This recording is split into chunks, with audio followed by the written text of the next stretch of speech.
Ayan, hinahanda na ang lupa para pagtamnan ng talong.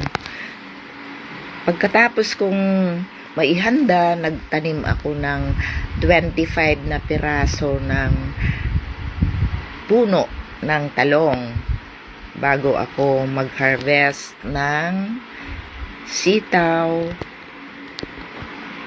Ayan, maraming bunga ng sitaw. Ang mga sitaw na yan ay hindi nalagyan ng abono, hindi inisprayan ng pesticide, kaya siguradong healthy. Hindi naman totally organic, pero walang kahalong chemicals. It's just fresh. Ganun din sa mga talong na tanim. Kaya nagtanim kami nakapagtanim ako ng 25 na puno ng talong para kapalit nitong nagbubunga.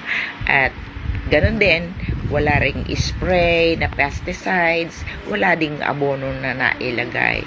Kasi talagang malinis at healthy yung kapaligiran, kaya walang peste na kumakain sa mga bunga ng mga tanim na gulay. Masarap kainin ang mga tanim na gulay kapag walang halong chemicals.